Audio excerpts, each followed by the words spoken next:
The rain fell cold and merciless upon the stone steps of St. Margaret's Chapel, each droplet striking the ancient granite with the sharp insistence of a creditor's knock,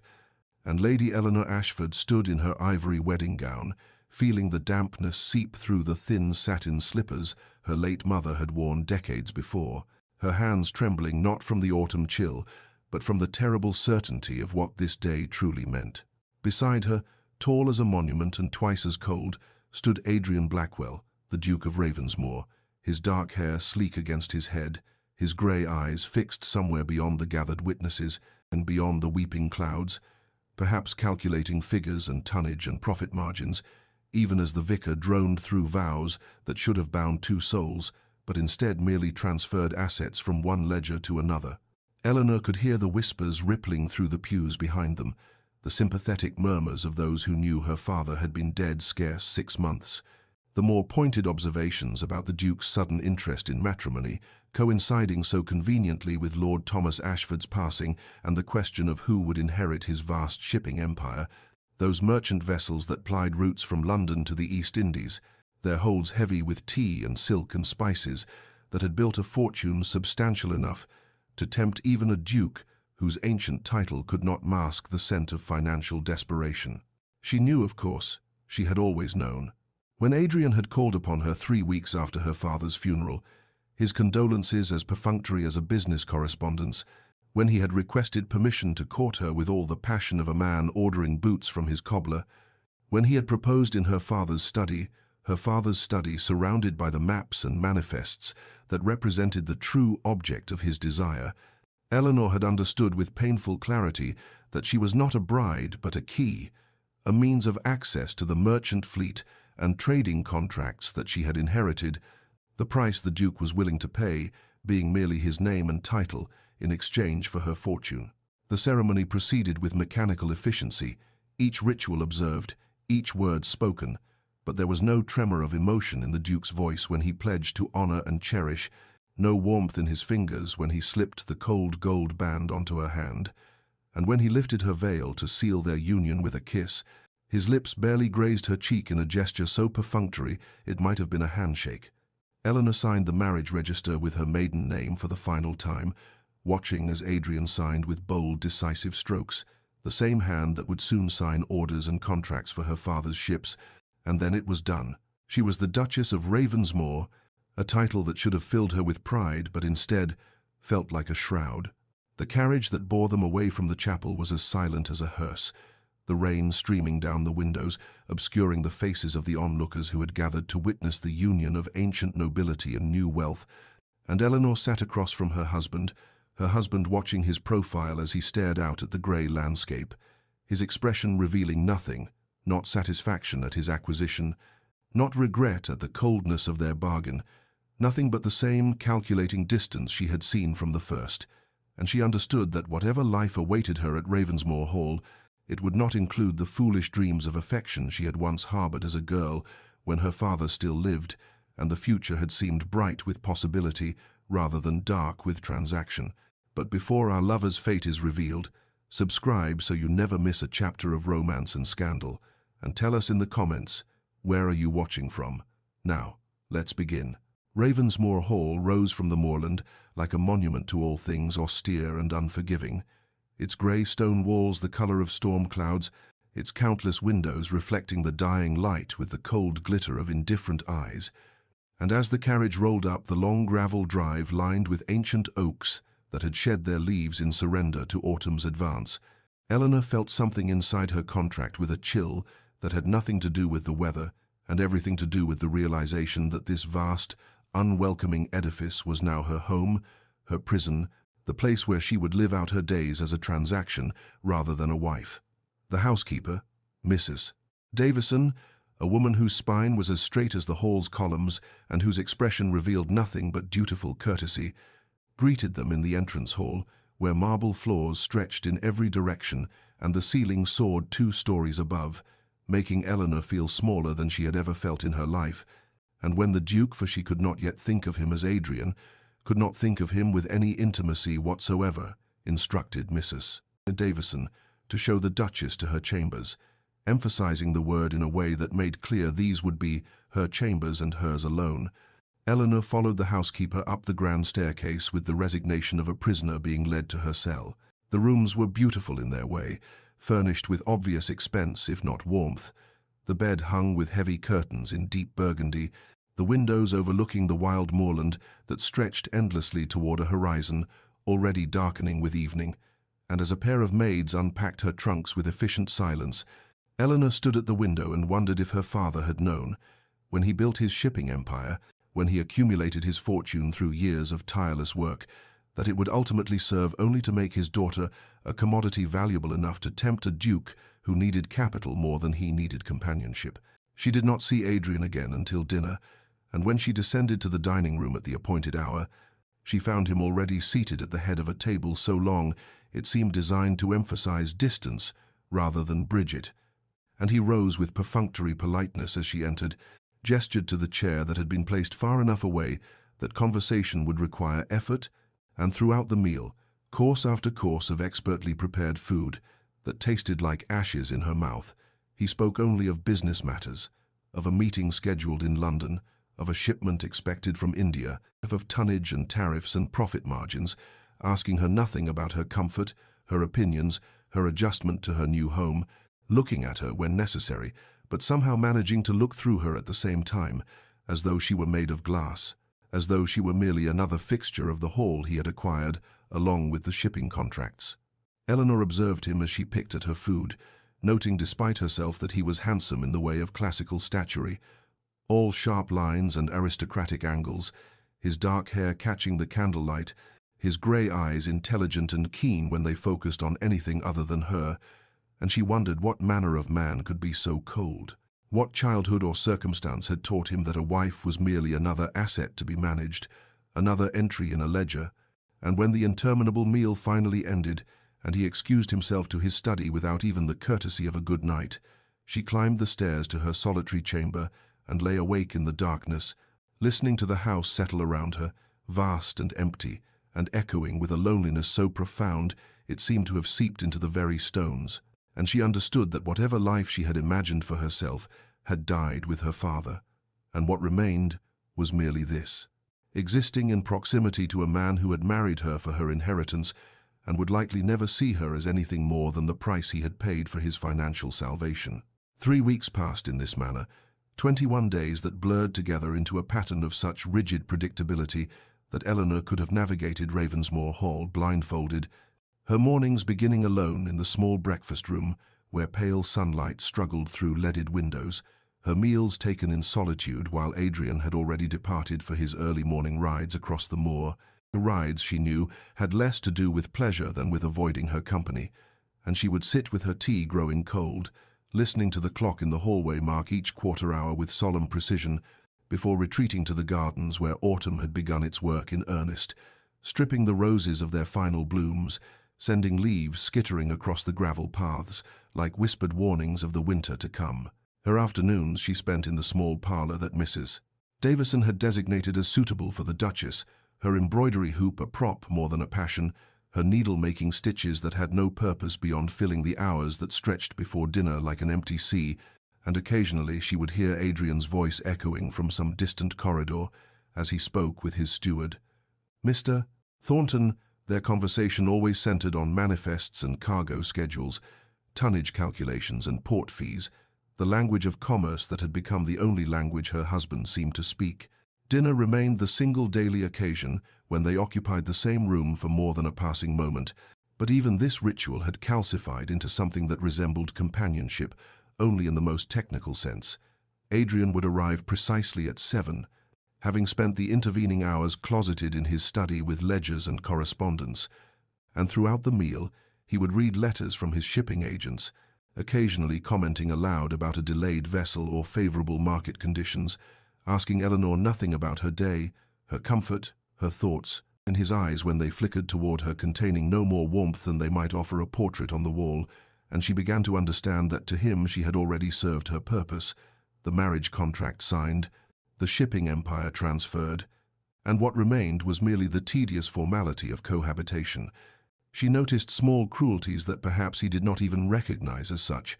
The way he spoke of expanding the trade routes her father had built, as though claiming credit for another man's lifetime of work. The way he discussed potential ventures without consulting her, though it was her inheritance that funded them. And one afternoon, wandering through corridors she had not yet explored, Eleanor discovered a storage room where furniture too damaged or outdated for display had been relegated to dusty obscurity. And there, leaning against tea crates and broken chairs,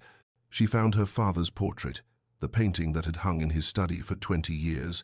his kind eyes and gentle smile now facing a wall, as though his memory itself had become inconvenient. In its place in the main hall, she had noticed that morning, Adrian had hung framed maps of shipping routes, charts that showed the Far East trade lanes, marked with precise notations in her father's hand, the routes themselves preserved and honored, while the man who had created them was hidden away like an embarrassment.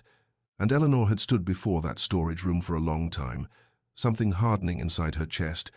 a small hurt that joined the accumulation of other small hurts, each one alone perhaps forgivable, but together forming a weight that pressed against her heart with increasing heaviness, until she wondered if this was to be her entire life, a ghost in her own home, married to a man who saw her as nothing more than the key that had unlocked his financial salvation. Eleanor discovered quite by accident that invisibility, while painful, afforded certain freedoms, for when one is not truly seen, one can move through spaces unnoticed, and it was during one such unnoticed passage through the corridors of Ravensmoor Hall that she overheard Mrs. Davison explaining to a new maid about the household accounts, mentioning that the estate ledgers were kept in the library's eastern alcove, and though Eleanor had no particular design in seeking them out, she found herself drawn to the library the following afternoon when Adrian was closeted with Mr. Thornton discussing timber contracts, and there in the alcove she discovered not only the current household accounts but older ledgers as well, records that stretched back 5 years, and what she read in those careful columns of figures told a story far more revealing than any conversation she had shared with her husband. The numbers painted a portrait of steady decline, of an estate hemorrhaging money despite every economy, of debts mounting like storm clouds on a summer horizon, of a duke whose title and lands meant nothing against the cold mathematics of insolvency, and Eleanor sat in the window seat with the ledgers spread around her and understood with crystalline clarity that Adrian had not merely desired her father's fortune, he had desperately needed it, had been perhaps months away from ruin, from losing Ravensmoor Hall and everything his family had held for generations, and this knowledge did not excuse his coldness, but at least explained it, cast his calculated courtship and emotionless efficiency in a different light, the light of a drowning man grasping for salvation rather than a mercenary claiming spoils. She returned the ledgers to their place and continued her wandering through the library, running her fingers along leather spines, and there in a cabinet she had not previously explored, she found a collection of her father's correspondence, letters he had written to Adrian during the courtship, and reading them was like hearing his voice again, his pride in the business he had built from nothing, his hope that his daughter would be well cared for, his detailed explanations of trade routes and partnerships and the innovations he had planned but would never live to implement. And Eleanor sat with tears streaming down her face, mourning not just her father but the knowledge he had given her, the hours he had spent teaching her about ships and navigation, about reading weather patterns and calculating cargo loads,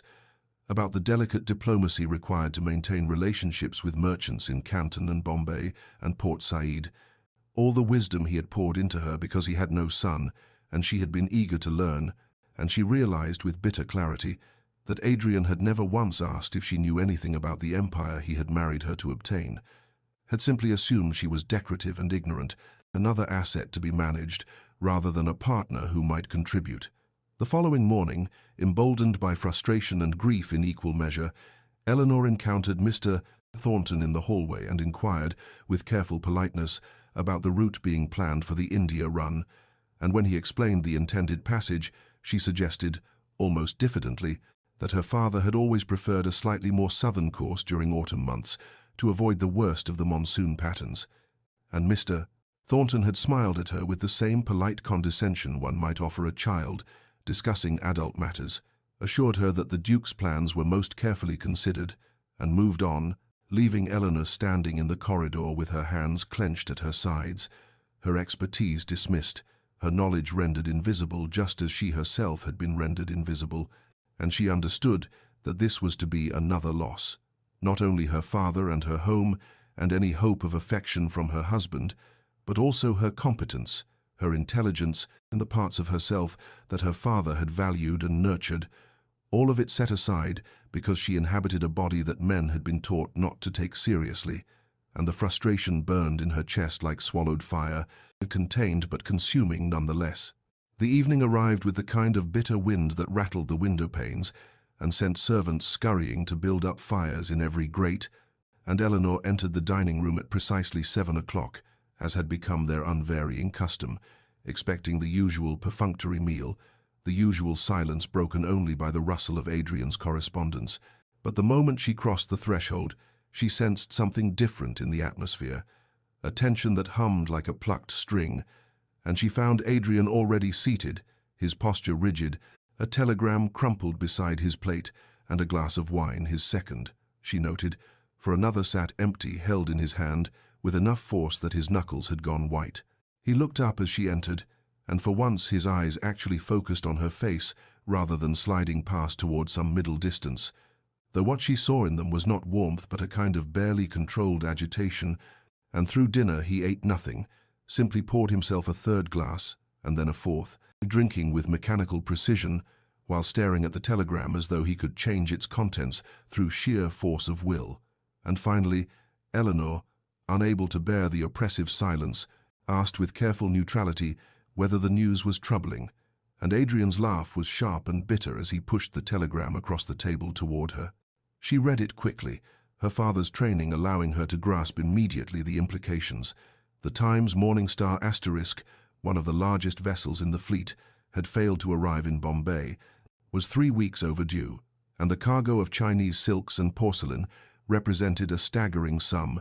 enough to damage even a healthy business and potentially crippling given what Eleanor now understood about their financial situation. Which route did she take?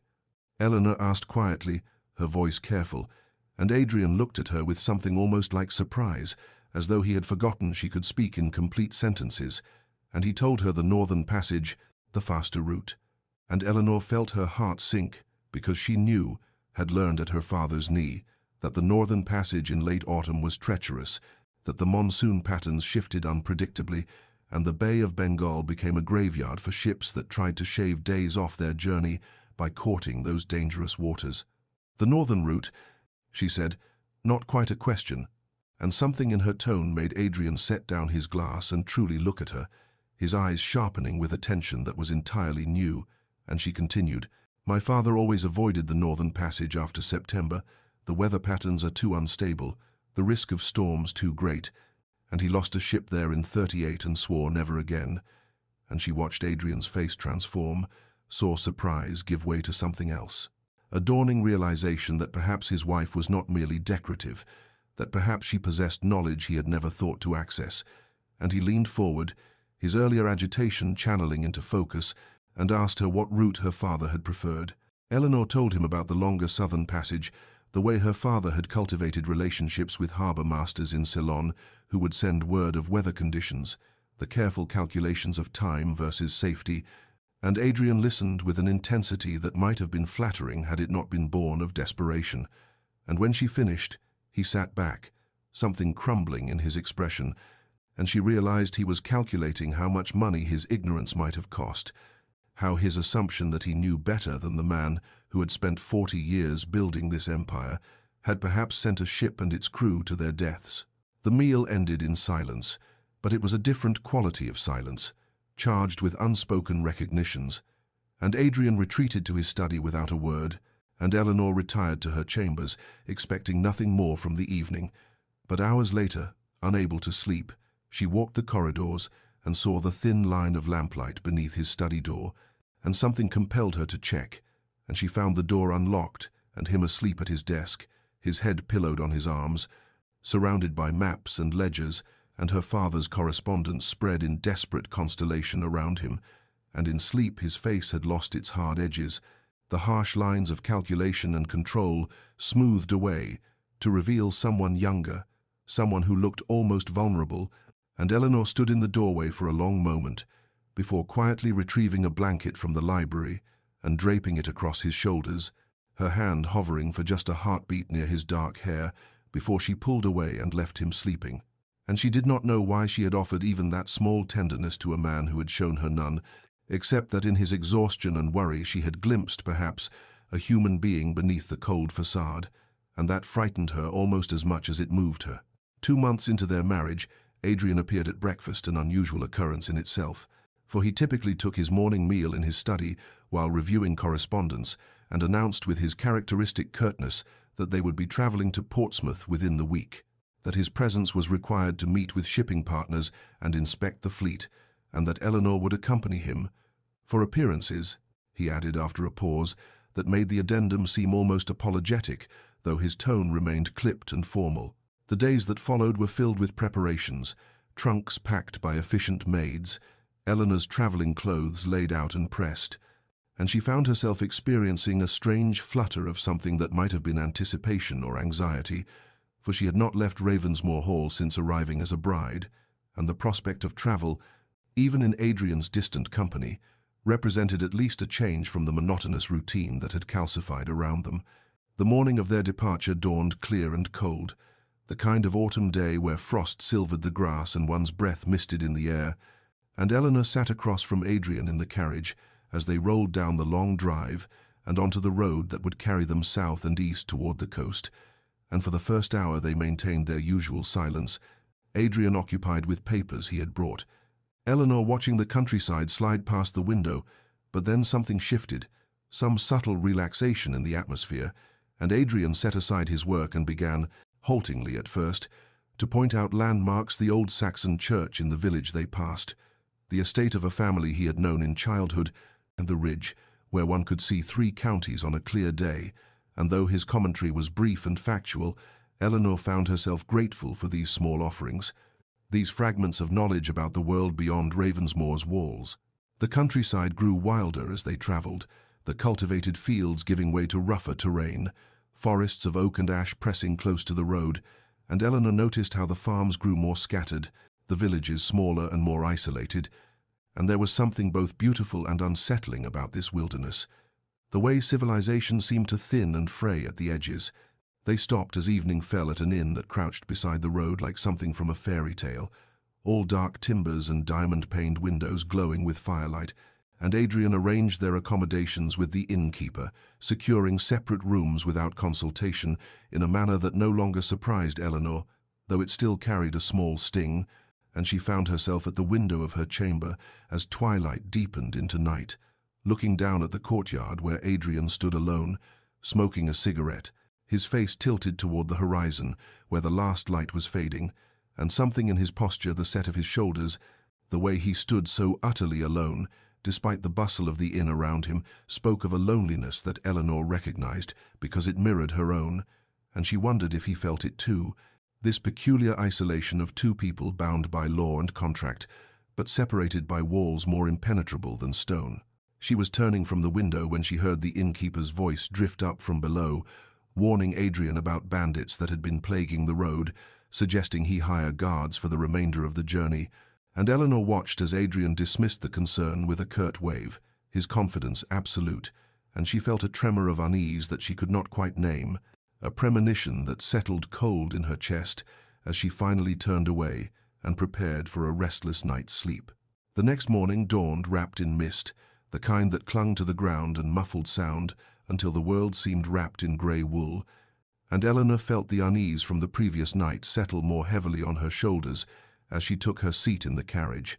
though she told herself she was being foolish, that the innkeeper's warnings were the sort of rural superstition that plagued every isolated road in England, and Adrian seemed utterly unconcerned as he arranged their luggage and gave instructions to the driver in his usual clipped manner, before settling across from her with a sheaf of papers that clearly intended to occupy his attention for the journey ahead.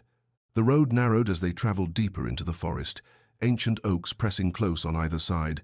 their branches forming a canopy overhead that turned the misty morning into something close to twilight,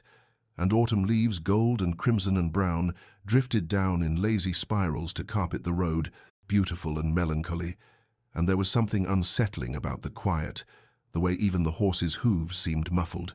the way no birds sang in the dense wood, and Eleanor found herself watching the shadows between the trees with growing tension, though she could not have said what she feared to see there. They had travelled perhaps 2 hours when the attack came, with shocking suddenness, masked riders exploding from the tree line on both sides of the road, their horses' hooves thunder after the eerie quiet, their voices shouting demands that Eleanor's mind could barely process through the surge of pure animal terror, and the driver tried to whip the horses into flight, but the bandits had planned well and had blocked the road ahead, and Adrian was suddenly moving, lunging across the carriage to push Eleanor down onto the floor, his body covering hers, and she heard him shouting something to the driver, heard the crack of gunfire that made her ears ring, felt the carriage rock violently as the horses screamed and reared, and everything was chaos, confusion, the smell of gun smoke and fear sweat, and the terrible sounds of violence erupting around their fragile wooden shelter. Adrian was half standing, one hand still pressing Eleanor down, the other reaching for something she realized with shock that he had produced a pistol from somewhere, was firing back at their attackers, and through the small gap between his arm and the carriage wall, Eleanor caught glimpses of masked faces, of gloved hands tearing at the luggage, of the driver struggling with a bandit who had climbed onto the box. And then there was another shot, closer, louder, and something struck Eleanor's side with force that drove the breath from her lungs, a sensation not of pain at first, but of profound shock, of wrongness. And she looked down in numb disbelief to see her traveling dress darkening with blood, the stain spreading with terrible speed across the grey fabric, and her mind tried to make sense of it, even as her body began to understand, pain blooming hot and sharp where the bullet had torn through flesh. The world tilted, sounds growing distant and strange, and through the gathering haze Eleanor saw Adrian's face suddenly above hers, saw his expression transform from cold calculation to something she had never seen there before, raw, undisguised fear, his eyes wide and his face gone white beneath its tan, and she heard him shouting her name, not Lady Ravensmore, not even my lady, but Eleanor, her Christian name spoken with desperate urgency, and his hands were on her side, pressing against the wound, and she wanted to tell him it was quite all right, that she felt rather distant from the whole affair. But the darkness was rising like a tide, and his face was fading, and the last thing she registered before consciousness slipped away was the sound of her name again on his lips, and the realization, dim but certain, that everything had changed in the space of a heartbeat. Adrian's mind, which had spent 2 months calculating shipping routes and profit margins with cold precision, suddenly narrowed to a single point of absolute clarity as he looked down at Eleanor's pale face, her blood spreading across his hands where he pressed his coat against the wound in her side. And the bandits were fleeing now, their shouts fading into the forest as they made off with trunks and valuables that Adrian found he could not even remember caring about. And the driver was slumped on the box, groaning but alive, and the horses had scattered in their terror. And none of it mattered. Nothing in the entire world mattered except the fact that Eleanor was bleeding, that her breathing came in shallow gasps, that her eyes had rolled back, showing only white before fluttering closed, and Adrian heard himself saying her name over and over, Eleanor, Eleanor, stay with me. And his hands were shaking as he tried to assess the wound, tried to remember anything useful from his years of shooting parties and military campaigns, and he could see that the bullet had entered below her ribs on the left side, and he did not know if it had struck anything vital, did not know if she was dying in his arms right now, and the terror that seized him was unlike anything he had ever experienced, more visceral than any business failure, more devastating than the night he had learned his estate was crumbling into ruin. He shouted to the driver, demanded to know the nearest doctor, and the man, barely conscious himself, blood streaming from a cut on his temple, managed to gasp that the village they had passed that morning had a physician. And Adrian's mind began calculating even through the panic, 20 miles at least, perhaps more, the horses gone and scattered through the forest, the driver in no condition to manage them even if they could be found, and Eleanor's breathing growing more labored with each passing moment, and the choice crystallized before him with the terrible clarity of absolute necessity. He would carry her, would walk the 20 miles back to that village, would not stop or rest or falter because the alternative was unthinkable, was a void that yawned before him, darker than any he had imagined possible. He stripped off his coat, wadded it against her wound, then lifted her into his arms, and she was so light, lighter than he had imagined, and her head lolled against his shoulder, and he felt the warmth of her blood seeping through his waistcoat,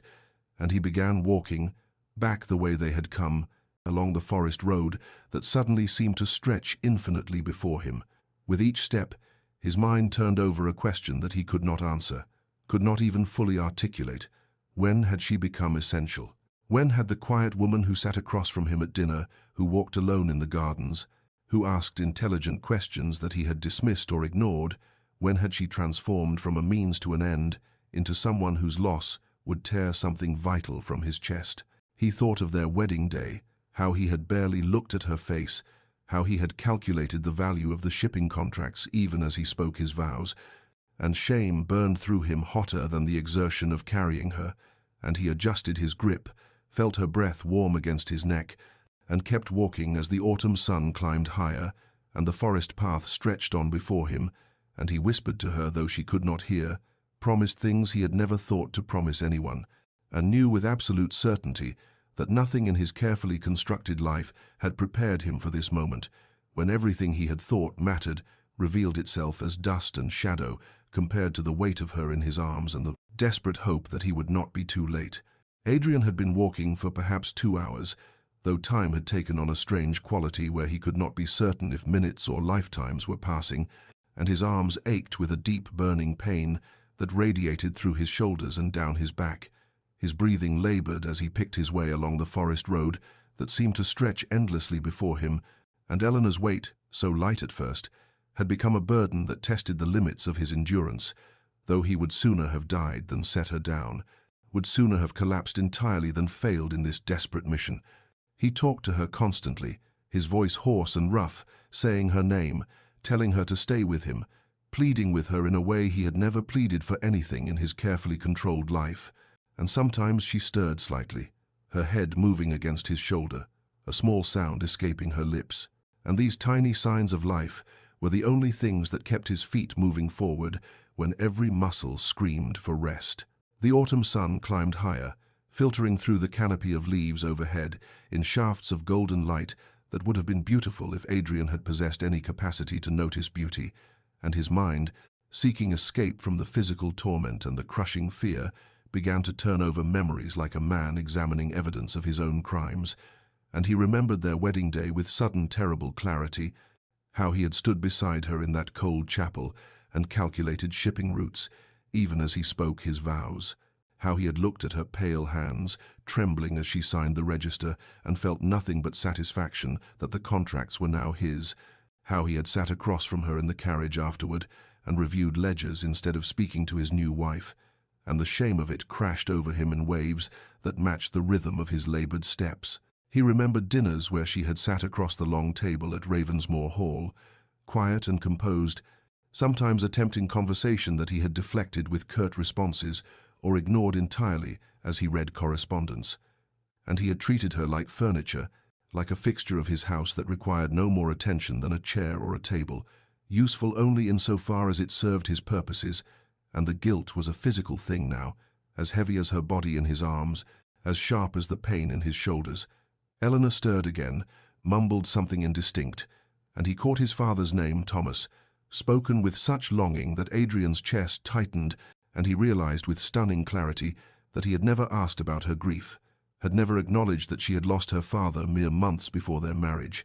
had never considered that she might be mourning, might need comfort or understanding, or simple human kindness, and instead he had taken everything her father built and ignored the daughter who had loved him, and the cruelty of it, the thoughtless, calculated cruelty, made Adrian want to stop walking and weep, but he could not stop, would not stop, because stopping meant she might die, and that had become unthinkable. He adjusted his grip, feeling her blood still seeping warm through his shirt,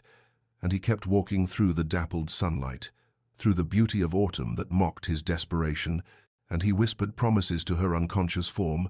promised to be better, to see her, to value her, if only she would live, if only he was not too late. Eleanor existed in a twilight world where past and present wove together like threads on a loom, the patterns indistinguishable and strange, and she could not say with any certainty whether she was lying in her childhood bed at Ashford House, or floating in darkness, or dying in some nameless forest. And through it all she felt arms around her, strong and unrelenting, and heard a voice that seemed to come from very far away, calling her back from wherever she was drifting. In the fever dreams that consumed her consciousness, she was a child again, standing on the docks at Portsmouth with her father, and the salt air filled her lungs as he pointed to the great merchant ships at anchor, his voice warm with pride as he explained how to read the wind, how to calculate routes across vast oceans, how the stars at night could guide a vessel home, and she listened with fierce attention because these moments with him were precious, were everything, and he smiled down at her and said that one day all of this would be hers to steward, that he trusted her to honor what he had built, and she wanted to tell him that she had tried, that she had wanted to be worthy, but the dream shifted, and she was standing in a cold chapel, in a dress that felt like a shroud, and beside her was a stranger with a hard, beautiful face who spoke vows without once meeting her eyes, and she knew with terrible clarity that her father's ships were all this stranger wanted, that she herself was merely the inconvenient vessel through which the transaction must be completed, and the grief of it, the loneliness, crashed over her in waves that left her gasping. Then suddenly the dream changed again, and she was in the carriage, and there was noise and chaos and terror, and pain bloomed hot and sharp in her side, and she looked up to see Adrian's face above her, and something in his expression was different, was raw and afraid in a way she had never seen, and he was saying her name, her actual name, not the title he used like a barrier between them, and even through the pain and fear, she recognized that something fundamental had shifted in that moment,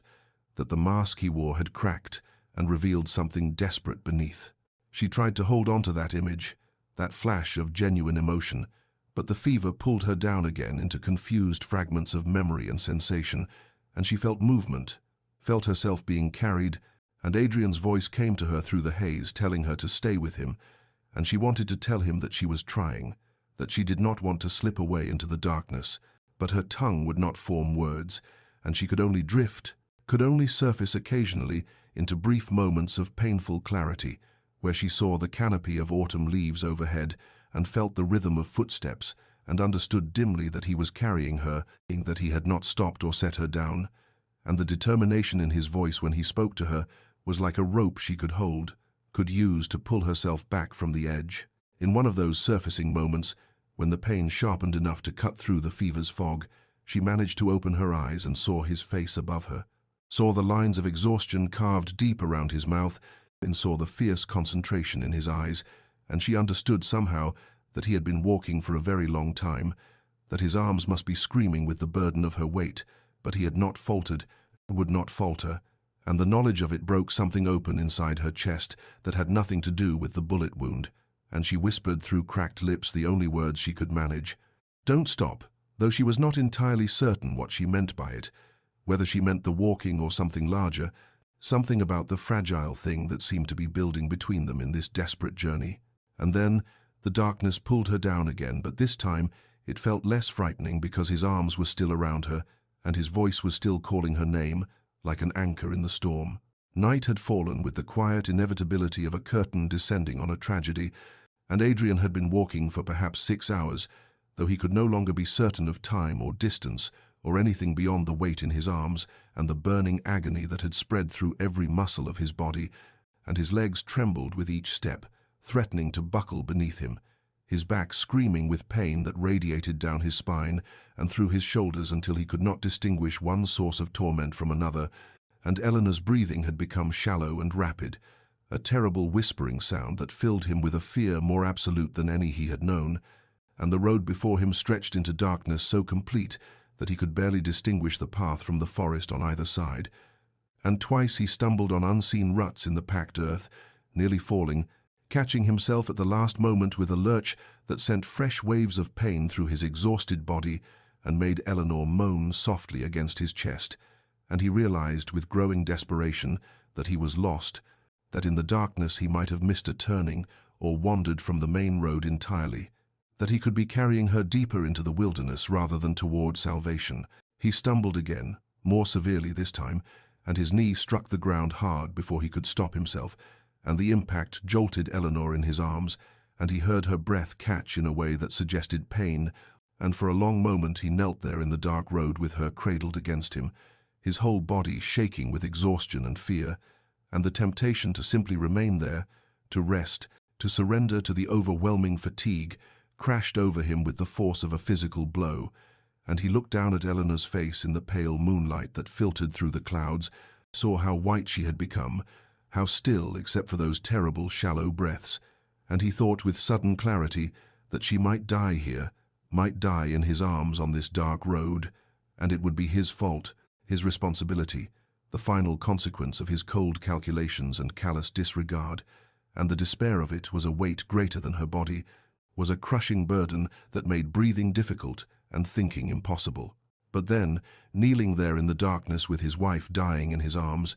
Adrian realized something that cut through the exhaustion and fear with absolute clarity. He could not lose her, would not accept a world in which Eleanor did not exist, and this realization had nothing to do with ships or fortunes or the practical concerns that had governed his entire life. And he understood in that moment of terrible honesty that, somewhere during those quiet weeks at Ravensmoor Hall, during those dinners where she sat across from him in patient silence, during those mornings when he passed her in the corridors and she offered small, tentative smiles that he never returned, somewhere in all those moments he had failed to notice or value, she had become essential, had become the only real thing in his carefully constructed world of ledgers and contracts and cold ambition, and the thought of returning to Ravensmoor Hall without her,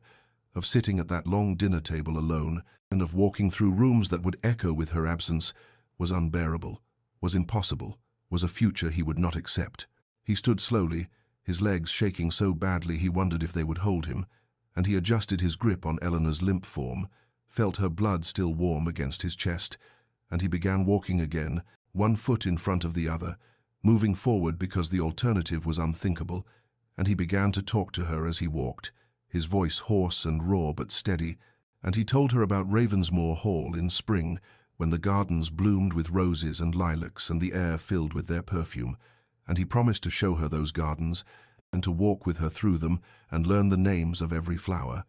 And he told her about the library where sunlight streamed through tall windows in the morning and created patterns on the floor, and he promised to read to her there, to share the books he loved, and he talked about the future as if speaking it aloud could make it real, could keep her tethered to life, and his feet kept moving through the darkness, kept carrying her forward, because love, he discovered, was not the gentle emotion poets described, but rather this fierce, desperate determination, this refusal to surrender, this willingness to walk until his body failed completely, if it meant even the smallest chance of saving her. Dawn broke over the horizon with the pale, tentative light of early autumn, painting the sky in shades of grey and gold,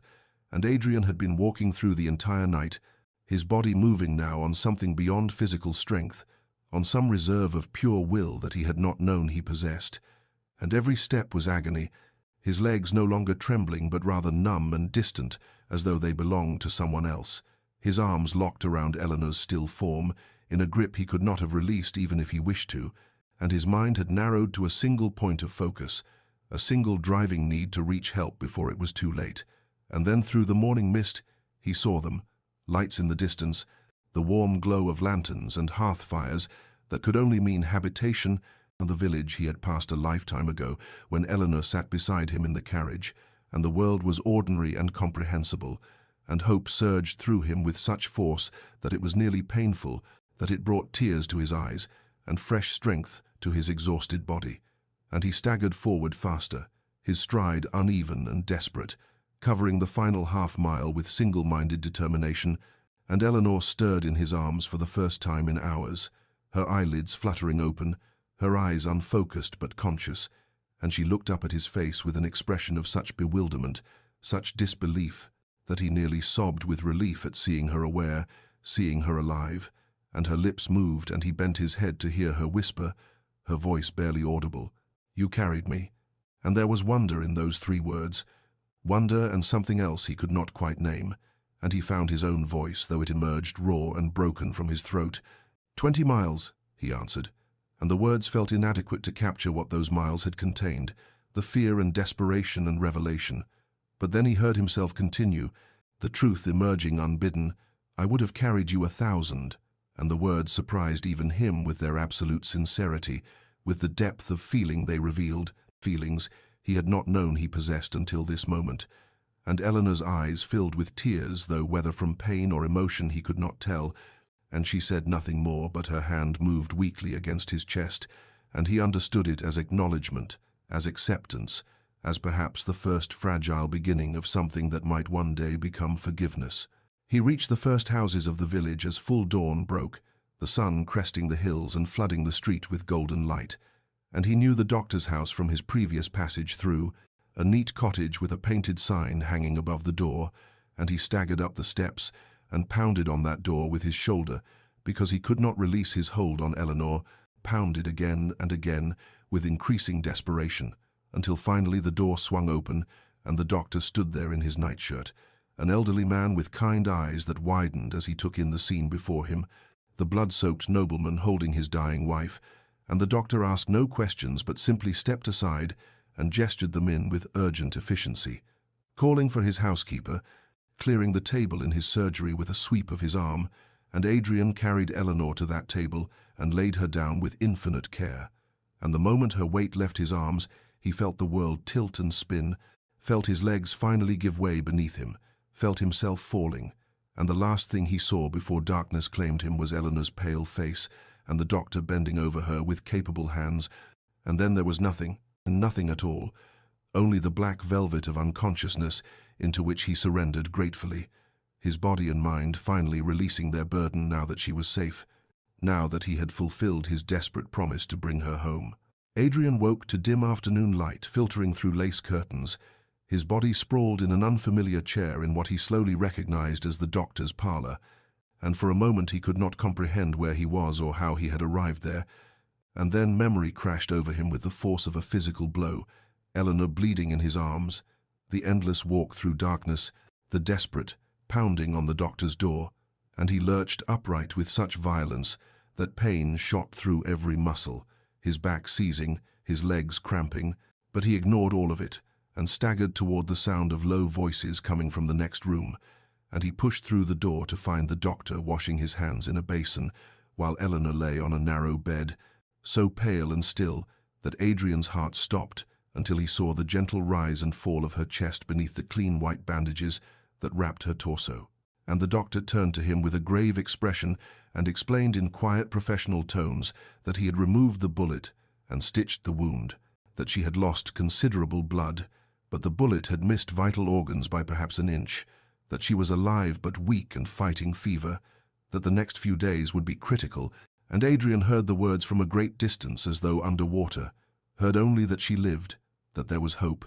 and he moved to her bedside and sank into the chair there and took her hand in both of his, and the doctor said something about rest, about Adrian needing to recover his own strength, but Adrian shook his head and said, with absolute finality, that he would not leave her, would not move from this spot, and the doctor studied him for a long moment and then simply nodded and left them alone. The days that followed blurred together into a continuous vigil, time measured not in hours but in the rhythm of Eleanor's breathing, in the heat of fever that rose and fell beneath his touch, and Adrian sat beside her bed holding her hand, sleeping in fitful stretches in the chair when exhaustion overcame him, waking with a start whenever she stirred or cried out, and the doctor brought him food which he ate mechanically without tasting, brought him clean clothes which he barely acknowledged, and once the doctor commented with something like wonder that he had never seen a husband so devoted, and the words struck Adrian strangely because he realized that he had indeed become something he never was before, a true husband, a man whose world contracted to the compass of one person's suffering, whose prayers rose unbidden to a God he had ignored for years, whose hands learned the tender gestures of care as he cooled Eleanor's fever with damp cloths and read to her from the doctor's small collection of books when she grew restless in her delirium,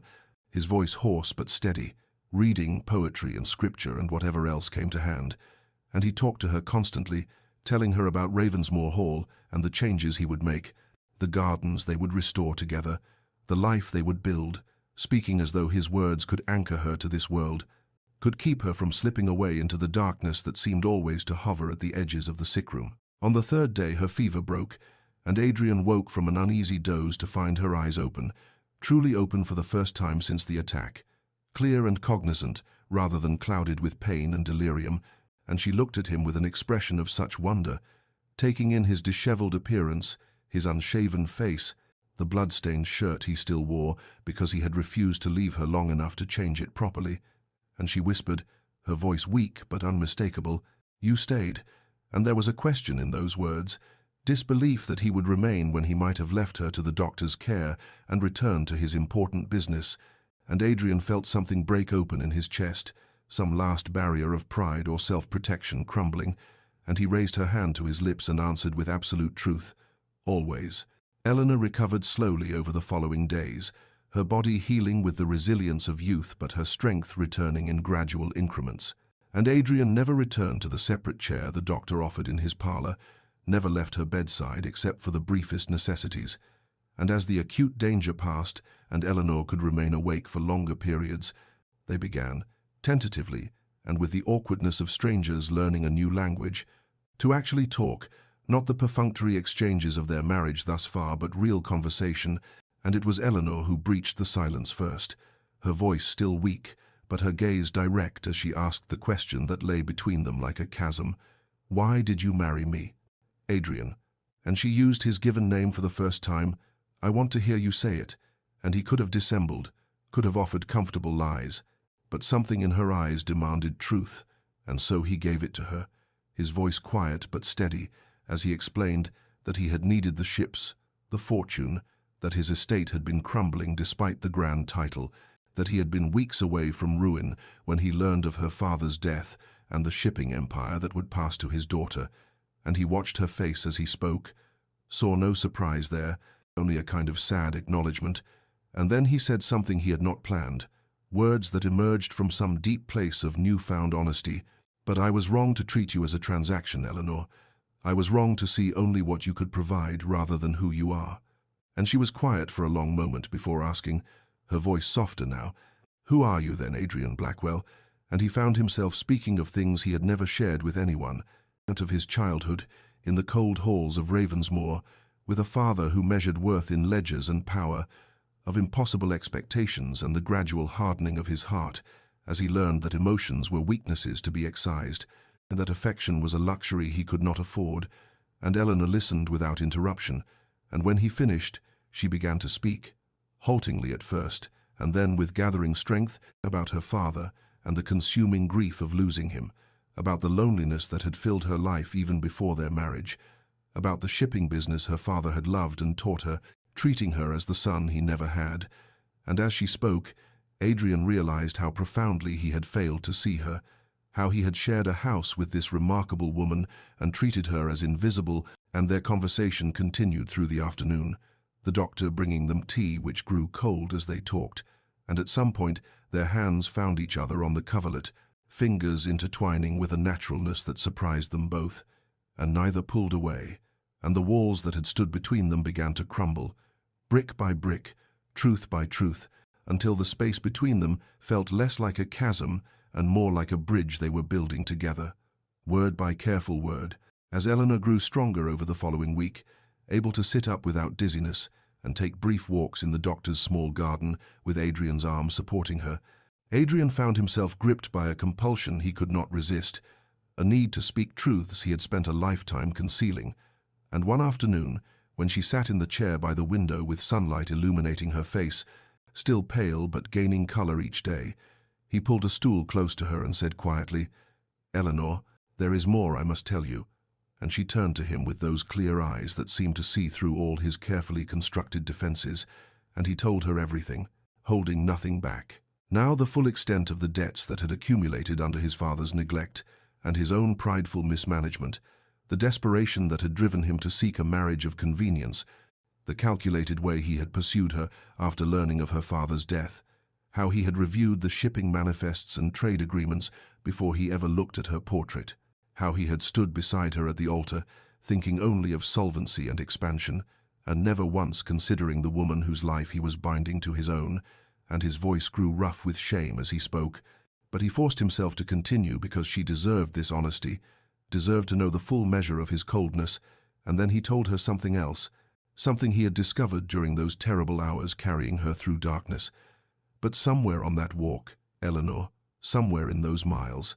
I understood that none of it mattered, not the ships, not the fortune, not the empire I thought I was building, because the only thing I could think, the only thought in my mind beyond putting one foot in front of the other, was that I could not lose you, that you had become more essential to me than breath, and I do not know when it happened, whether it was some moment I failed to notice or a gradual accumulation of your quiet presence, filling spaces in me I did not know were empty. But I would give it all up, every ship, every contract, every pound, if it meant keeping you safe. And he saw tears gather in her eyes, though she did not look away, and after a long moment she asked, her voice barely above a whisper, "What happens now? Adrian, do you expect my gratitude for this confession, my forgiveness for the coldness that preceded it?"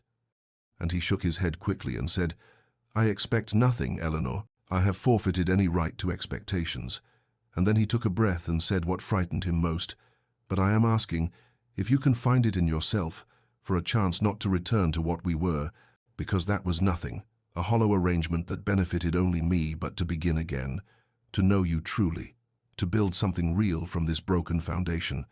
And if you cannot, if the hurt is too deep, then I will accept that. But I had to ask, had to speak this truth." And Eleanor was quiet for a long time, her gaze moving from his face to the garden beyond the window, where spring flowers were just beginning to bloom, and when she finally looked back at him, there was something in her expression that was neither forgiveness nor rejection, but rather a kind of cautious possibility,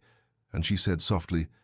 "I need to think. Adrian, you have given me much to consider," and he nodded and rose to leave, to give her the space she needed. But as he reached the door, she said his name, and when he turned, she was watching him with an intensity that made his heart stutter, and she said, "But I am glad you stayed, glad you told me these things. It is more than you have given me in all the weeks before." And he held her gaze and answered, "It is less than you deserve, but it is all I have." And he left her there in the sunlight, his heart suspended between hope and despair, waiting for her choice. Eleanor sat alone in the small room the doctor had given her after Adrian left, the afternoon light shifting across the worn floorboards as she turned his words over and over in her mind, like stones worn smooth by water, and she recognized that she stood at a crossroads where the choice she made would determine not just the shape of her marriage, but the entire trajectory of her life, and she could, if she wished, hold on to her hurt like a shield, maintain the distance that had characterized their union from the beginning, return to Ravensmoor Hall and live as polite strangers, sharing a name and nothing more, and there would be a certain safety in that choice, a protection against further disappointment, against the vulnerability that came with allowing someone to matter, and part of her, the part that had learned caution through grief and loneliness, counseled exactly this path, whispered that his confession changed nothing fundamental, that a man who had married her for ships and fortune was simply trying to salvage a bad investment. But even as these thoughts formed, she knew they were lies she was telling herself, because fear was easier than courage, and she thought instead of that moment when she had woken in this very room to find him beside her bed, disheveled and exhausted, and still wearing her blood on his clothes, and she realized with startling clarity that he could have left her here with the doctor and returned to his business, could have ensured she had proper care while maintaining the comfortable distance he preferred, but he had stayed, had kept vigil beside her for days, and before that, he had carried her 20 miles through darkness, had chosen her life over the fortune she represented, over the practical considerations that had governed every decision he made, and she remembered surfacing briefly during that terrible walk, remembered seeing his face above her with an expression of such desperate determination that it had pierced even her fevered confusion, remembered his voice in the darkness telling her to stay with him, and she understood that whatever had begun between them during those hours was real, was perhaps the first real thing in their entire acquaintance. And yes, he had married her for her father's ships, had treated her with cold indifference, had failed to see her as anything more than a means to an end. And these truths hurt, would always hurt in some tender place deep inside her. But she also recognized truth in his confession, heard it in the raw honesty of his voice when he told her he would give up everything to keep her safe, and she thought of her father, who had taught her about navigation and trade winds and reading the stars, but who had also taught her that the greatest courage was not in avoiding storms, but in choosing to sail through them, and she realized that she could choose differently, could take the risk of believing that something real might grow from even the coldest beginning, that two people who had started as strangers bound by contract might become something more if they had the courage to be vulnerable. To build brick by careful brick, something neither of them had planned but both of them needed. And as the sun moved lower in the sky, and the room filled with golden light, she felt the decision crystallize inside her, like ice becoming water, fear becoming possibility, and she knew what she would say when he returned. 2 weeks later, when the doctor finally declared Eleanor strong enough to travel, provided they took the journey slowly and stopped frequently for rest, Adrian arranged for the most well-sprung carriage he could hire in the village and lined it with every cushion and blanket the innkeeper could spare. And as he helped Eleanor into the carriage that morning, his hand supporting her elbow with infinite care, she noticed how different this departure felt from that terrible day when they had set out for Portsmouth, and indeed, everything about the journey back to Ravensmoor Hall bore no resemblance to the journey out, where before there had been silence broken only by the clatter of wheels and the occasional curt observation about landmarks. Now there was conversation that flowed easily between them, tentative at first, but growing more natural with each mile, and Adrian insisted they travel slowly, stopping every few hours so Eleanor could walk a bit and rest properly, and he watched her constantly with an attentiveness that was both touching and slightly amusing, asking if she was comfortable, if she needed more cushions, if the jostling pained her wound, until finally she laughed and said, "Adrian, I am not made of glass, I will not shatter." But there was warmth in her voice that took any sting from the words, and he smiled, that rare, genuine smile she was beginning to see more often, and said, "Forgive me, I find I cannot help myself." And they talked then about everything they had never discussed in those cold months at Ravensmoor Hall. She told him about her father's business,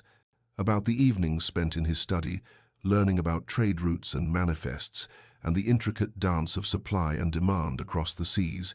and Adrian listened with an intensity that was wholly different from his previous dismissive efficiency,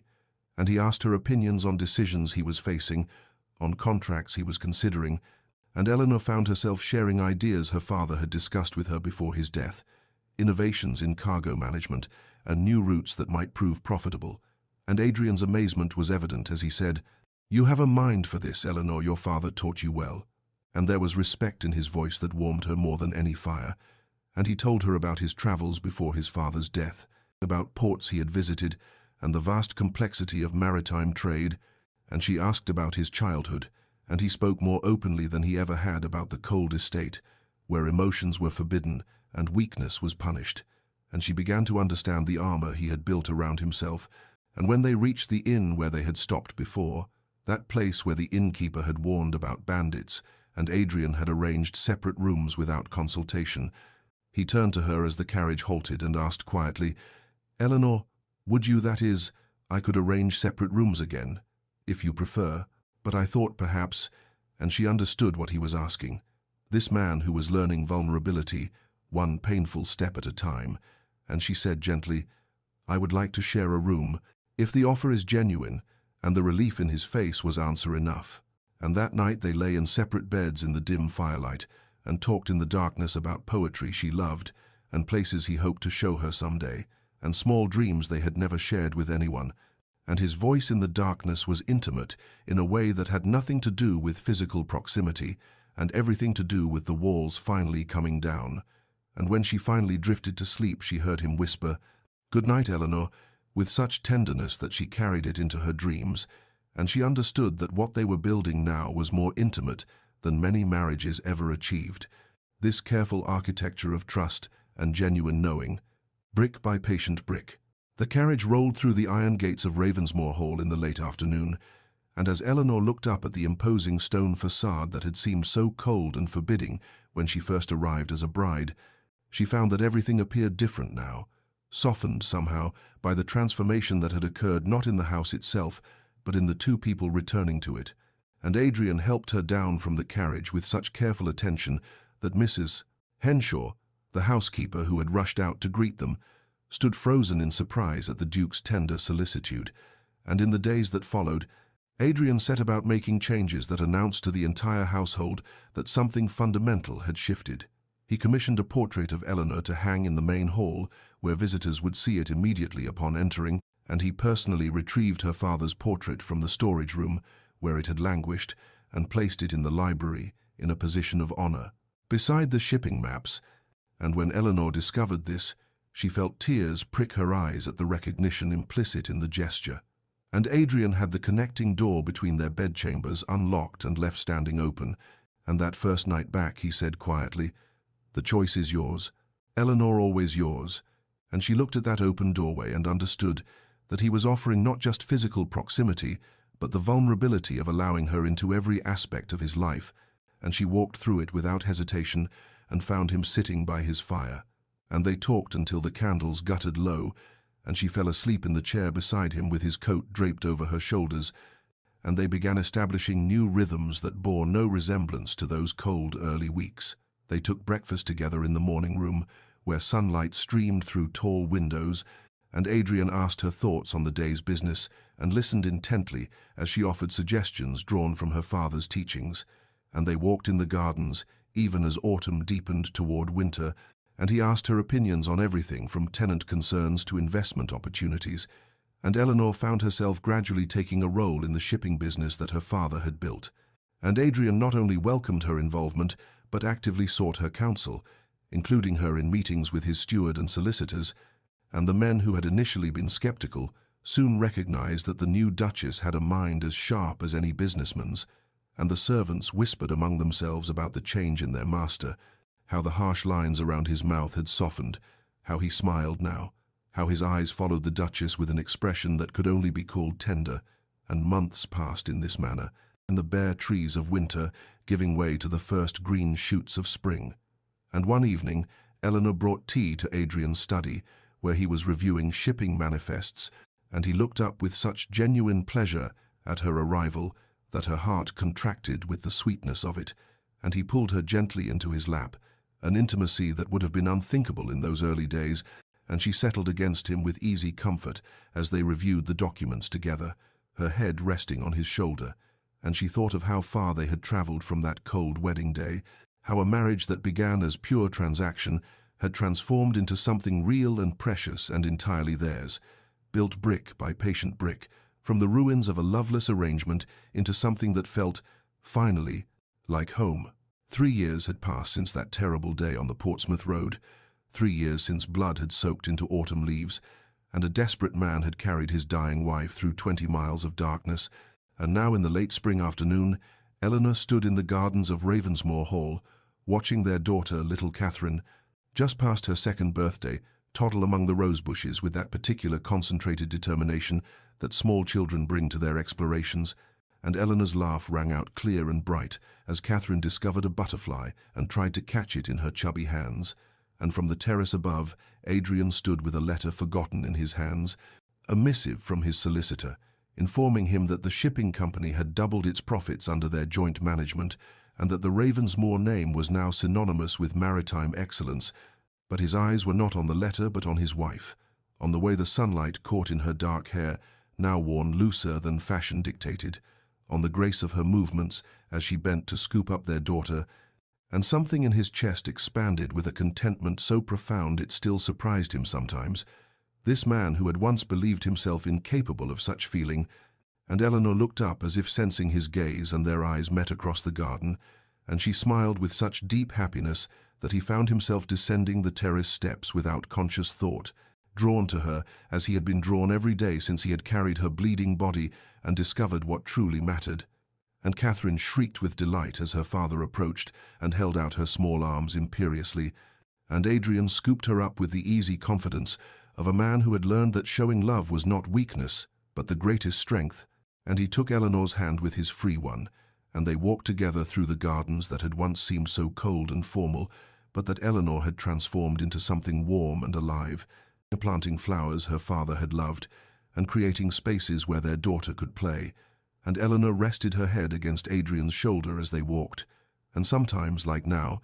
When the weather changed or she moved in certain ways, the scar on her side ached with a dull, persistent reminder. But she found she did not mind it, for it marked the moment when everything had changed, when a marriage of cold transaction had been burned away in blood and desperation, and a man had discovered he could not bear to lose what he had never valued. And Adrian felt her slight wince, and immediately his arm tightened around her, and he asked quietly, "The scar?" "Oh." And she nodded, and he kissed her temple with infinite tenderness, and said what he said every time. "I am sorry you bear that mark." And she replied, as she always did, "I am not. It reminds me of the night you carried me,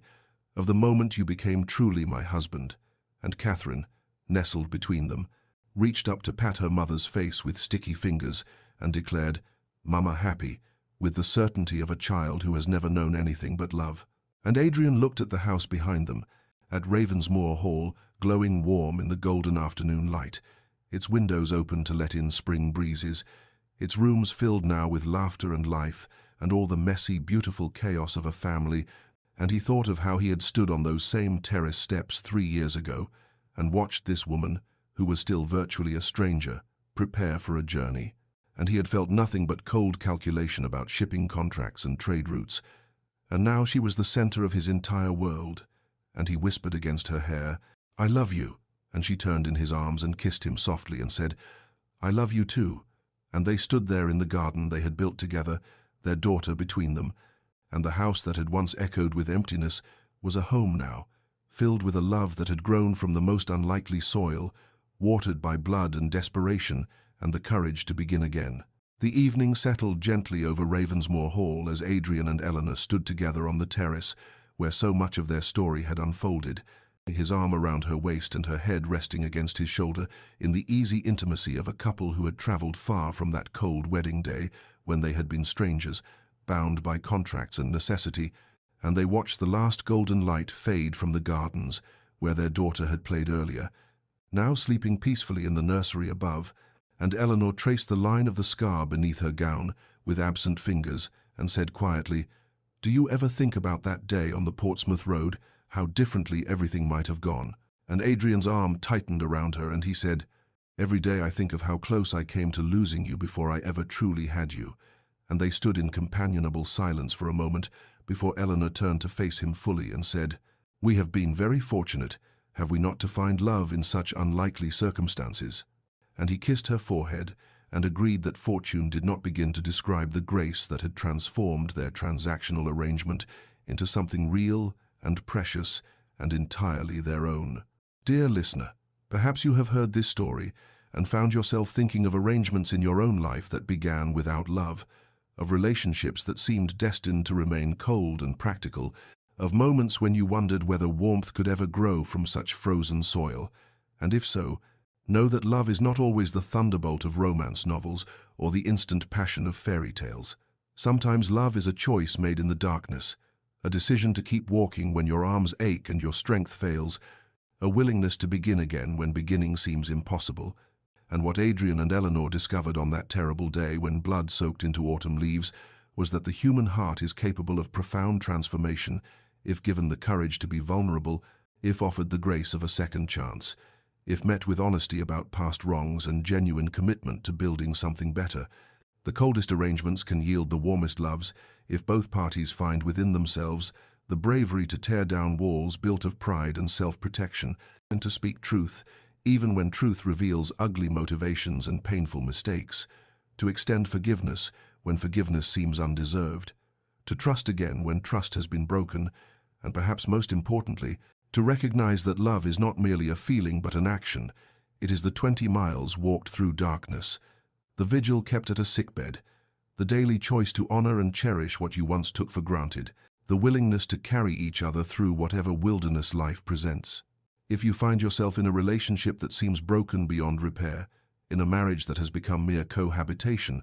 in a partnership where warmth has long since fled, do not dismiss the possibility of transformation too quickly, for what seems transactional or hollow may yet become something beautiful if you have the patience to nurture it, and the honesty to acknowledge where you have failed, and the courage to try again with open heart and genuine commitment.